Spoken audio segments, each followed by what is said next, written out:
Setelah 1 jam berpatroli atau tepatnya sekitar pukul 2 malam, aparat mendapatkan informasi bahwa telah terjadi aksi tawuran di Jalan Tambak, Jakarta Pusat.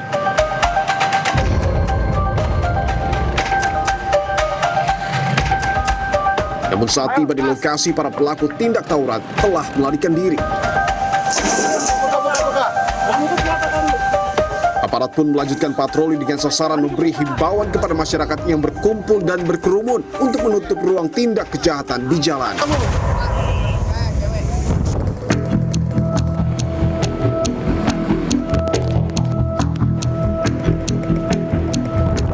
Kawasan Keramat, saudara, ada beberapa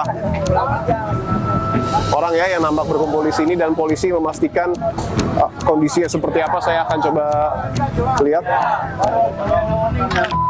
Lo kok belum pulang jam segini? Ini sudah masuk mau jam 3. Tadi tutup jam berapa? Jam 1. Jam 1. Dagingnya dapat dari mana? Dari rumah, Pak. Dari rumah? Iya. Oh, rumahnya di belakang sini. Jadi ngumpul di sini, dapat daging kurban, bakar-bakaran. Rencana mau sampai jam berapa? Beres makan langsung bubar, Pak. Makan bubar.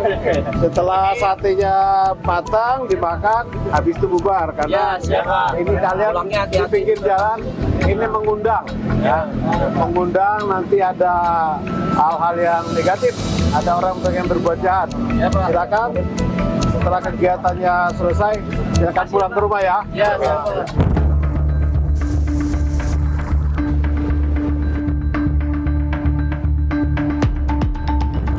Saya berada di Jalan Gunung Sari, saudara, dan tim patroli ini berhenti di sini untuk kemudian melakukan razia stasioner ya. Bisa dilihat ini adalah salah satu prosesnya untuk memeriksa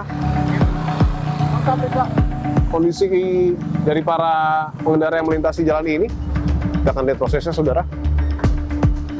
Halo Mas, dari mana mau kemana? Oh ini mau Ayo mainkan. Ayo mainkan, korban. Bosim, SNK. Aduh, nggak bawa lagi.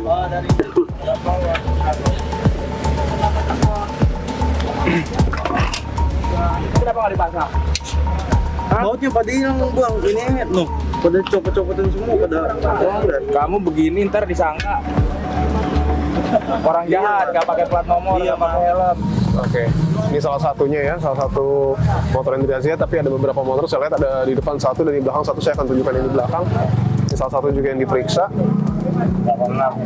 Untuk giat dia stasioner masih dilaksanakan di rawat dari selatan. Ada di beberapa yang memang kita amankan. Ini mau pulang ke rumah apa gimana, Pak? Rumah Pak, pulang Pulang ke rumah ya. Habis dari mana tadi? dari Mabes. Dari Mabes? Mangga Besar. Oh, Mangga Besar, oke. Ada kegiatan apa tadi? Malam-malam? Nongkrong Pak. Oh, nongkrong ini sampai jam 3 pagi ya? Oke. Tapi tahu nggak, malam hari tuh rawan begal, lawan penjamretan tahu? Tahu. Nggak takut, Abang? Takut sih. Takut ya, oke. Pernah juga saya Pak dibegal. Oh, pernah dibegal? Pernah dibegal juga. Di mana? Di Moi, di bawah flyover. Dini hari atau siang atau? Malam, jam 4, jam 5. Oh, tidak jauh kondisinya seperti malam ini ya? Yang dibegal itu prosesnya gimana? Bisa diceritain?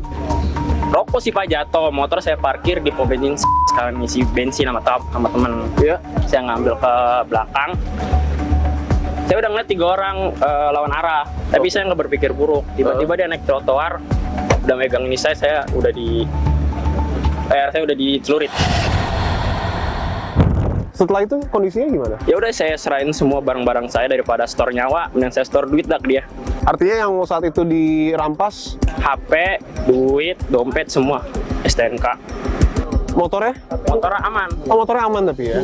Setelah itu 2 minggu kemudian motor hilang Oh, motor hilang di kosan saya. Oh, di kosan. Iya. Oke. Abang ini kan berarti salah satu, ya katakanlah korban ya, Iya. korban penjamretan dan juga pencurian kendaraan bermotor. Melihat operasi yang dilakukan polisi saat ini, patroli saat ini, tanggapan Abang? Bagus lah. Bagus ya. Biar penyet-penyet pada hilang lah Pak. Saya akan ajak Anda saudara untuk melihat lebih ke depan karena sudah ada kon ya, dan juga ada plang dari razia yang kemudian diberfungsikan polisi, dan nampaknya juga ada pengecekan juga yang dilakukan di sini ya. Dan ini adalah pelang yang tadi saya sebutkan ya, karena memang ini operasi resmi, artinya razia juga harus dilengkapi dengan papan informasi seperti ini. Bisa ditunjukkan mungkin ya, informasi bahwa sedang ada operasi kepolisian yang dilakukan oleh Polres Metro Jakarta Pusat.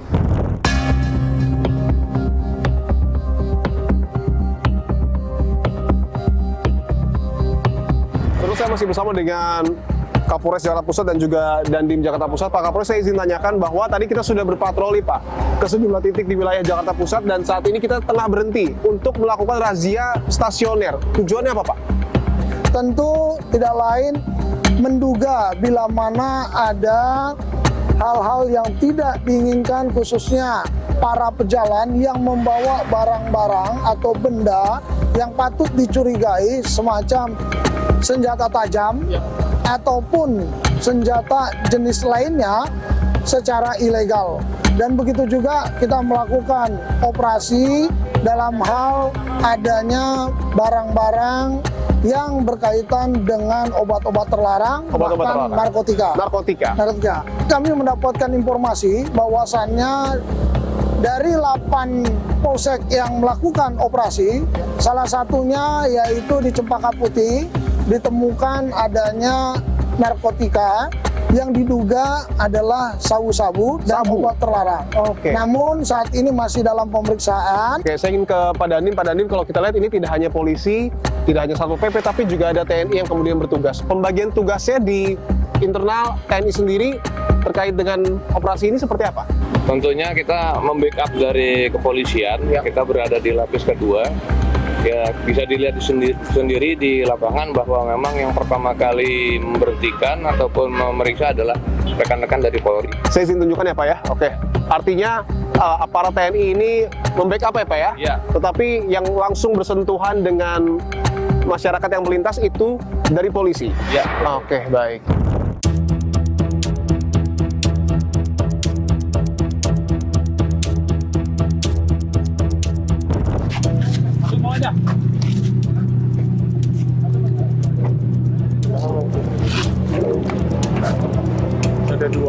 Ada beberapa orang ya nampaknya akan dibawa ke Santai buat apa? Buat maling, Pak. Maling. Motor, Pak. Nah, biasanya lu beraksi di mana aja? Di Jakarta Selatan sama Utara, Pak. Berdua? 2, Pak. Selain lo tertel, lu bawa senjata tajam, senjata api? Pak. Udah berapa? Sehari target berapa motor? 2, Pak. 2? Hari ini udah dapat berapa? Belum dapat, Pak. Karena ada razia, Pak. Tadi, Pak. Udah baca, Pak. Biasanya lo keluar jam berapa? Buat jam 1, jam 2, Pak. Apa sasaran lo? Di mana? Mana aja. Pak Kapolres, saya izin konfirmasi lagi bahwa bisa dilihat ya, ini ratusan personil sudah menyelesaikan Pak patroli untuk malam hari ini. Tapi pertanyaannya yang tentu juga perlu diperhatikan dan diketahui oleh publik, modus dari para pelaku tindak kejahatan di jalan itu biasanya menyasar lokasi mana saja Pak? Apakah lokasi-lokasi gelap seperti ini atau seperti apa? Ya, tentunya para pelaku mencari areal di mana adanya kesepian atas aktivitas lalu lintas. Kedua, dengan penerangan yang kurang atau gelap, itu juga menjadi tempat yang strategis menurut para pelaku. Para pelaku ini juga mencari selalu celah, di mana kita melakukan operasi ataupun patroli ini cenderung sebagaimana teori balon. Ditekan di kiri, dia melendung ke kanan. Kalau misalnya kita tekan di barat, dia ke timur. Ditekan di timur, dia ke barat. Kita tekan di utara, dia ke selatan. Namun kita tidak henti-henti untuk melakukan patroli dan patroli tentunya di daerah-daerah rawan yang sangat potensi terjadinya kejahatan.